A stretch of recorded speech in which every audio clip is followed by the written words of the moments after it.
عليكم القتال فهو قرب لكم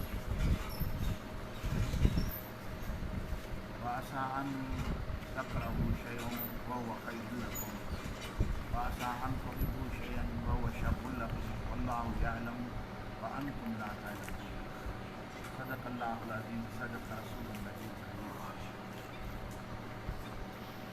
अल्लाह ताला जी ज़ात बाबरकात जो इरशाद आहे कुतिब अलैकुमुल क़ितालु तव्हांजे मथां जंग करणु फ़र्ज़ु कई वई आहे। इस्लाम जे अंदरि नमाज़ सां गॾु ज़कात ऐं हज ऐं रोज़े सां गॾु जिहाद खे बि अल्लाह ताला जी ज़ात बाबति फ़र्ज़ु कयो। हीउ इज्तिमाई अमल आहे ताकि इनफरादी तरह सां हर हिकु मुसलमान जे दिलि जे अंदरि जिहाद जो जज़्बो रखणु फ़र्ज़ु आहे। जिहाद नबी करीम सल्लल्लाहु अलैहि वसल्लम जे मथां ॿ हिजरी जे अंदरि फ़र्ज़ु थियो। नबी करीम सल्लल्लाहु अलैहि वसल्लम पंहिंजे मुजाहिदनि सहाबनि सां गॾिजी हली बदर जे जंग खे बदर जे मैदान खे वधाया। उन ॾींहं खां वठी क़यामत ताईं जिहाद फ़र्ज़ु आहे। जेकॾहिं जिहाद जो जज़्बो मुसलमान में न हूंदो त उहो कमज़ोर आहे, उनजी का हक़ीक़त ई न आहे। ॾिसो था हिन वक़्तु दुनिया इंसानियत जे अंदरि कई मसइला पैदा थियल आहिनि, ख़ुसूसन मुसलमान वॾे इम्तिहान में छो आहिनि इन करे जो असां में जिहाद जो जज़्बो ख़तमु। फ़लस्तीन में मुसलमाननि खे ॾिसो, कश्मीर में ॾिसो, बर्मा में ॾिसो, अहिड़ा मुतअदिद मुल्क आहिनि जंहिंमें मुसलमान ज़ेर दस्त उनजे मथां तशद्दुद आहे, ज़ुल्म आहे। इन सभ जो कारण इहो आहे जो असां में जिहाद वारो जज़्बो ख़तमु थियो। जिहाद वारे जज़्बे खे हमेशह पाण सां गॾु रखिणो आहे। जिहाद जी माना क़िताल न आहे, हिते क़िताल मां मुराद क़त्ल करणु आहे, पर मुराद जी माना आहिनि मां जिहाद। क़त्ल करणु जिहाद जो नालो न आहे। जिहाद जी माना आहे कोशिशि करणु, कंहिंजी ज़िंदगी खे बचाइणु, कंहिंखे तहफ़ुज़ ॾियणु। पर जेकॾहिं मुसलमाननि खां जेकॾहिं को मज़लूम मुसलमान मदद था वठनि त उन सूरत जे अंदरि मुसलमाननि खे जिहाद करणु फ़र्ज़ु आहे। जे मके पाक जे अंदरि मुसलमान मुशरिकनि जे क़ैद में हुया, तशद्दुद में हुया, जॾहिं अल्लाह जे महबूब करीम सल्लल्लाहु अलैहि वसल्लम खां उन्हनि मदद वठी त असांजी मदद कई, उहे ज़ुल्म छा कनि, असांजे माल इज़त सभ जे मथां क़ाबिल थियनि त अल्लाह जे महबूब हली करे मके पाक छॾे। हाणे जिहाद जेको आहे सो फ़र्ज़ु आहे। इन लिखियो आहे त फ़र्ज़ु ऐं न इन लिखियो आहे त फ़र्ज़ु किफ़ाया। फ़र्ज़ु किफ़ाया उनखे चइबो आहे जो हिकिड़ो माण्हू वञी रुॻो जिहाद में शरीक थिए त सभिनि खां ॿार लहे। पोइ इन सूरत में जेकॾहिं इस्लामी लश्कर जंग ते वञे थो पियो त हर हिकु मुसलमान जे मथां फ़र्ज़ु आहे त पंहिंजी रियासत मां हिकिड़ो माण्हू थिए त जीअं सभिनि तां इहो ॿार लहे।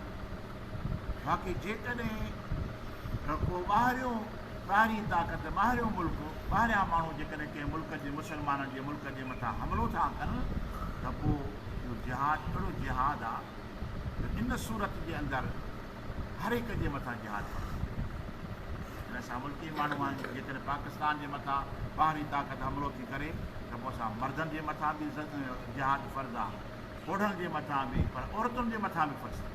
पंहिंजे मुल्क जी दिफ़ाई सूरत जे अंदरि पोइ हर फ़र्द जे मथां जिहाद करणु फ़र्ज़ु आहे जो पंहिंजे मुल्क जो दिफ़ा करे। बाक़ी ॿाहिरि जंहिं जॻह ते मुसलमान ज़ुल्म हेठि आहिनि उन्हनि जी मदद करणु असांजे मथां फ़र्ज़ु आहे। पोइ फ़र्ज़ु किफ़ाया खे लिखियो आहे, कंहिं ऐं फ़र्ज़ु लिखियो आहे, पर इहो इनफ़रादी तरह जो अमल न आहे जो मां निकिरी करे अकेलो थी जिहाद कयां, न, बल्कि जॾहिं हुकूमत ऐलान करे त पोइ फ़ौज सां गॾोगॾु, पुलिस सां गॾोगॾु हर इंसान, हर मुसलमान जे मथां फ़र्ज़ु आहे त उन्हनि सां गॾु बीही करे जिहाद। जिहाद जंहिंमें जज़्बो न आहे हुन में कुझु बि कोन्हे। नबी करीम सल्लल्लाहु अलैहि वसल्लम जी ज़ात बाबरकात जिहाद ते वञी रहिया आहिनि, महबूब करीम सल्लल्लाहु अलैहि वसल्लम सां सहाबी गॾु आहिनि। हिकिड़े ग़ार जे भरिसां अलाह जे महबूब जो गुज़र थियो त महबूब करीम सल्लल्लाहु अलैहि वसल्लम जे उन सिपाहियुनि मां हिकिड़े माण्हूअ खे अर्ज़ु कयो, साईं हिन जबल जे अंदरि पाणी आहे, जेकर मूंखे इजाज़त ॾियो त मां इन जबल जे अंदरि वञी वेहा, हिते मां अलाह जी इबादत कयां ऐं पूरी ज़िंदगी हिन ग़ार में गुज़ारे कयां। पाणी जो इंतज़ाम बि आहे ऐं मां ॿाहिरि न निकिरंदुसि, मां वेही हिते अलाह जी इबादत पाण फरमाए त मां यहूदियुनि वारो दीन थोरी खणी आयो आहियां, नसराननि वारो, मां दीन इब्राहिम खणी आहियां। इहा रुहबानियत मुंड में वेही लिखी करे इबादत करणु, इहा जेका सो इहा उन्हनि जो वरसो आहे, यहूदियुनि नसारनि जो वरसो आहे। बल्कि मां मैदान जे अंदरि जिहाद जे वास्ते आयो आहियां, मां इंसानियत खे दफ़ ॾियण जे वास्ते आहियां। हबीब करीम सल्लल्लाहु अलैहि वसल्लम जी ज़ाती बाबरकात इरशाद फरमायो त जेको माण्हू जिहाद त ठहियो पर उहो मुजाहिदनि जे सिफ़ में बीहे थो न त 60 साल जी इबादत खां बि सिफ़ में बीहण हेॾी जिहाद, छो जो जिहाद जो जज़्बो असां में न हूंदो त असां पंहिंजी इज़त जी हिफ़ाज़त कीअं कंदासीं, असां पंहिंजे घर जी हिफ़ाज़त कीअं कंदासीं, मारे इहो जिहाद आहे न। त नबी करीम सल्लल्लाहु अलैहि वसल्लम जी ज़ाती बाबरकात जी बारगाह में मुस्लिम शरीफ़ जी हदीस आहे, हर कंहिं हिकिड़े सुञाणी हिकिड़ो मूंखां माल कसे थो पियो, माल कसे त पोइ मां हुनखे ॾियां, मां त न ॾियसि। ॾिसे उहो विढ़े थो तोखे बि त ॿ हथ आहिनि, तुंहिंजे विढ़े, ॾिसे हू मूंखे क़तलु करे विझे, पाण फर्ज़ पोइ तूं शहीद आहे। साईं मां भला हुनखे क़तलु करे विझां की त हू जहन्नमी आहे, पोइ तुंहिंजो माल कसे थो तोखां। इस्लाम खां वधीक त ॿियो को अदल आहे ई कोन। अल्लाह ताला जी ज़ाती बाबरकात में त कुतिब अलैकुमुल क़िताल हो, तव्हांजे मथां जिहाद फ़र्ज़ु कयो वियो आहे, वहुव कुरहुल लकुम, इहो तव्हांखे नापसंदि आहे, तबियत जे मुआफ़िक़ न आहे, वहुव कुरहुल लकुम व असाअम तकरहू शयन वहुव खैरुल लकुम। क़रीब आहे अहिड़ी का शइ जेका हुजे जेका तव्हांखे पसंदि न हुजे पर उहा भली हुजे वास्ते तव्हांजी, व असां अम तुहिबू शयन, ऐं इहो जो तव्हां कंहिं शइ खे पसंदि कयो उहा शरुल लकुम, उहा तव्हांजे लाइ बुरी हुजे, वल्लाहु यालम व अंतुम ला तालमून, अलाह ॼाणे थो तव्हां नथा। रब करीम इरशाद फरमाए इहो जिहाद तव्हांजे मथां फ़र्ज़ु कयो वियो आहे पर इहो तव्हांखे पसंदि न आहे। कंहिंखे पसंदि आहे पंहिंजो घर छॾणु, पंहिंजी सर क़ुर्बान करणु, पंहिंजा बचा कंहिंखे फरमाए त तव्हांखे पसंदि न आहे, पर थी सघे थो का शइ तव्हांखे पसंदि न हुजे ऐं भलाई हुन में हुजे, वरी तव्हां कंहिं शइ खे पसंदि छो त हीअ शइ बि हुजे हीअ बि हुजे पर बुराई हुन में हुजे। रब करीम जेकॾहिं तव्हांजे मथां जिहाद खे फ़र्ज़ु फरमाए थो त उहो ॼाणे थो ऐं तव्हां नथा। ॾिसो दवा कोड़ी डॉक्टर ॾींदो, तबियत हुनखे पसंदि कोन कंदी, इंजेक्शन जो भरे अची जो बीहे मथां मरीज़ जे, कंहिंजी दिलि चवंदी आहे त मूंखे सुई ठोके, मूंखे हणे, यानी नापसंदि हूंदी आहे हिते, पर भलाई हिन में रखियल हूंदी आहे, भलाई हिन में आहे। अल्लाह ताला जी ज़ाती जिहाद खां जो तव्हां नफ़रत कयो था पिया, छो था कयो, जो तव्हांजी तबियतनि खे पसंदि नथी करे, पर जेका इन में भलाई रखियल आहे ॿी कंहिं में भलाई न आहे। मुस्लमान कंधु खणी बीहंदो त सही न, हिन वटि हेॾे एटमी कुवतूं थी वियूं आहिनि, हेॾियूं ताक़तूं असां वटि अची वियूं आहिनि, इन जे बावजूदि बि असां एॾा ख़ौफ़ज़दा आहियूं जो को दुश्मन हक़ल थो करे त असां मैदान छॾे भॼी हलिया था वञूं, छो जो असां मां जज़्बो ईमान ख़तमु।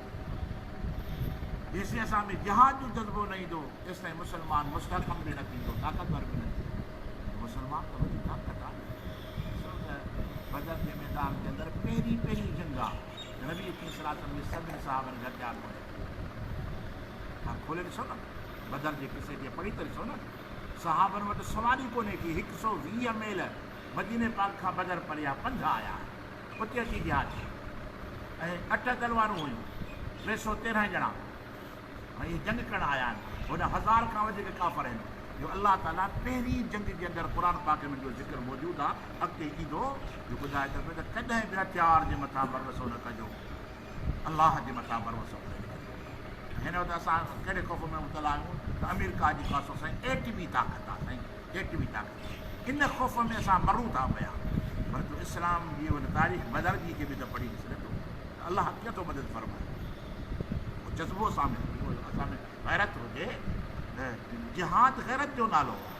हर मुस्लमान हर फ़र्द में बादशाह खां वठी रैयत ताईं, हुजनि वॾे माण्हू खां वठी नंढे माण्हू ताईं, हर हिक जे अंदरि जिहाद जो जज़्बो रखणु इस्लाम जे अंदरि फ़र्ज़ु आहे। जेकॾहिं जिहाद जो हुन में जज़्बो न आहे, हमेशह तयारु रहणो आहे। जिहाद जो हुन में जज़्बो न आहे, उहो कॾहिं बि आज़ादु ज़िंदगी जी नथो सघे। आज़ादु ज़िंदगी हमेशह उहे जीअंदा आहिनि जंहिंजे अंदरि जिहाद जो दुआ अल्लाह ताला असांखे अमल करण जी तौफ़ीक़ अता फ़रमाए। ममा तौफ़ीक़ इल्ला बिल्लाह।